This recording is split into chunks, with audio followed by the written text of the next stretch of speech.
English actor George Arliss won the third Best Actor Oscar in the biopic Disraeli against himself in The Green Goddess, Wallace Beery in The Big House, Maurice Chevalier in The Love Parade and The Big Pond, Ronald Colman in Bulldog Drummond and Condemned, and Lawrence Tibbett in the rogue song A Lost Film. George's wooden and lifeless personification of the late Prime Minister, coupled with the antiquated film and his horrible haircut, make the viewing experience unwatchable. Thankfully, he makes my job easier by ranking him at the bottom, not only in this lineup, but also in the Best Actor category. All clouds darken the present horizon, but there is no danger. Have you ever seen one of those marine landscapes of the coast of South America? You behold a range of exhausted volcanoes. Not a flame flickers on a single pallid peak. But beneath, there is a dormant danger that will one day awake.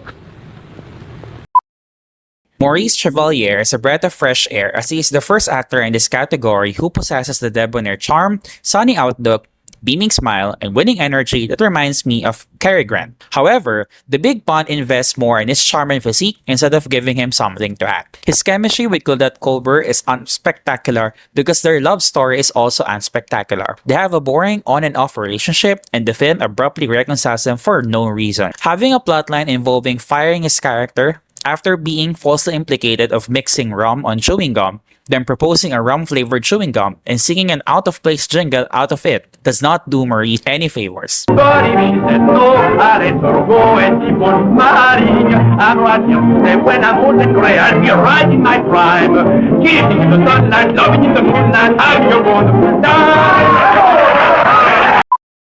Reviewing Maurice's performances is tricky because his magnetizing appeal contrasts with his weak films that are not thespian showcases. Like in The Big Pond, he suffers from a dull story that tries to be funny and unnecessary musical sequences coming out of nowhere. I prefer him here simply because he has more to do. His character has an affair with the ambassador's wife and he soon regrets being the consort after marrying the queen as a punishment for his illicit affairs. Other than that, the role is so undemanding and Maurice is not a versatile actor to rise above the mess around him.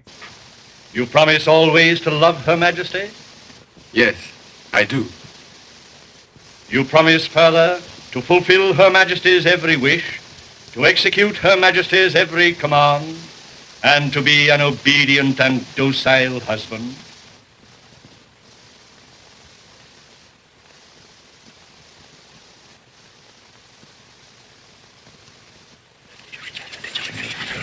He hesitates. Incredible. He hesitates at promising to obey and to be docile. He should have thought of that before.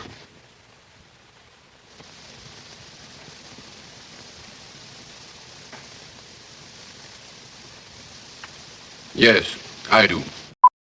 George Arliss took a beating in my review of his Oscar-winning role in Disraeli, and I would have warmed up to him had he won instead in The Green Goddess. The film is racially offensive, but at least it was mildly pleasurable because George as the Raja is commanding and threatening despite his thin and raspy voice. George's ethnicity is unconvincing as the Raja, but he's at least regal and slightly watchable here. I was about to call him the worst actor I have ever watched because of Disraeli, but he proved me wrong. Nevertheless, his portrayal remains one note on a superficial level, and the film robbed him of the chance to dig deeper into the characterization of the Raja.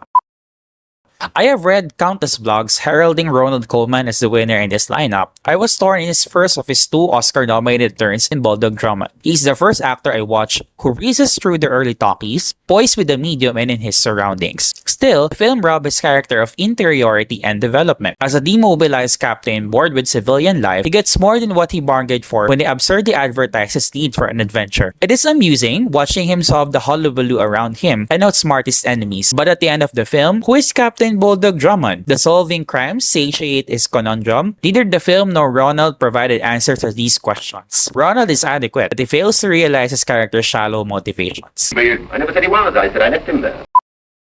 Wallace Beery organically personifies the gigantic prisoner with the heart of gold cliché in a film that puts him in the company of Chester Morris and Robert Montgomery. As good as Wallace is when he befriends or antagonizes his fellow prisoners or causes anarchy in the prison, Butch remains underdeveloped. He has only one brief serious scene showcasing his lamentations and regrets about his mother's death, and now he has no one outside he can depend on and live his life for, but it is his co-star Chester who dominates the show.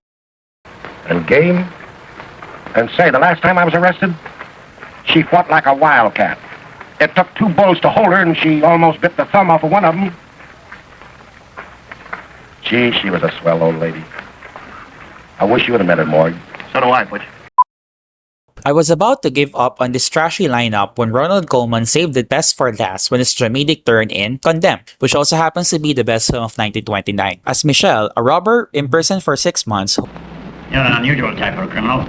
That's been the secret of my success. falls in love with the prisoner warden's wife. Ronald is gruff and lovable, emblazing the screen with his macho physique. While the celebrated Bulldog Drummond has no interiority, Michelle has plenty. Like Butch in the big house, Michelle has no one back home worth looking back for. His time in the prison roughened him, but he is still full of life and energy. While not a complex character, Michelle yearns for the freedom and things life will offer him, something that Anne Harding's love fueled him. Once determined, he indulges in the chaos around him and wins his love interest against all odds. I like Condemned, and I love Ronald in it despite the simple story, something his competitors failed to do so.